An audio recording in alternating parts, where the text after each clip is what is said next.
नमस्कार। न्यूज दिल्ली तक में आज की ताजा खबर। मध्य पूर्व से आ रही खबरें पूरी दुनिया को हिला रही हैं।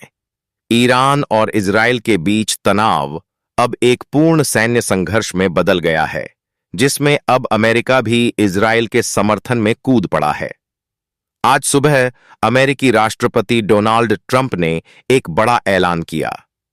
उन्होंने बताया कि अमेरिका ने ईरान के 3 प्रमुख परमाणु स्थलों फोर्डो, नटांज और इस्फहान पर बेहद सफल हमला किया है।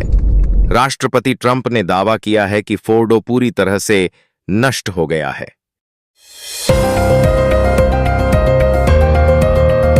इजरायली अधिकारियों ने इस हमले में अमेरिकी सेना के साथ पूर्ण समन्वय की पुष्टि की है। वहीं ईरान के सरकारी मीडिया ने इन हमलों की पुष्टि तो की, लेकिन दावा किया कि इन स्थलों से जरूरी सामग्री पहले ही हटा ली गई थी, जिससे बहुत कम या कोई नुकसान नहीं हुआ। हालांकि अमेरिकी रक्षा अधिकारियों का कहना है कि इन हमलों में अत्याधुनिक B-2 स्टील्थ बॉम्बर और टॉमहॉक मिसाइलों का इस्तेमाल किया गया था, जो भारी तबाही मचाने में सक्षम हैं। इजराइल ने ईरान में सैन्य और परमाणु प्रतिष्ठानों को निशाना बनाते हुए अपने हवाई हमले जारी रखे हैं।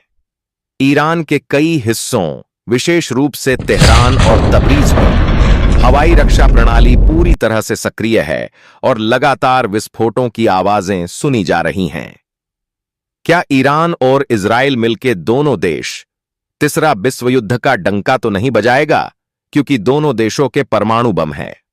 आपको याद होगा, दूसरा विश्व युद्ध जब हुआ था तो अमेरिका ने जापान के नागासाकी और हिरोशिमा में परमाणु बम गिराए थे। और परमाणु बम इतना खतरनाक होता है कि वहां के 5 पुस्ता का नस्ल बर्बाद हो जाता है। ईरान के स्वास्थ्य मंत्रालय के अनुसार 13 जून को संघर्ष शुरू होने के बाद से 1000 से अधिक ईरानी नागरिक मारे गए हैं और 5000 से अधिक घायल हुए हैं। वहीं इजराइल में भी ईरानी मिसाइल हमलों में कम से कम 300 नागरिक अपनी जान गंवा चुके हैं। विश्व में मुस्लिम देश 56 ठो है और यहूदी देश एक ही है, और वो है इजराइल। यह संघर्ष 1 हफ्ते से भी ज्यादा समय से चल रहा है और दोनों देशों में हताहतों की संख्या लगातार बढ़ रही है।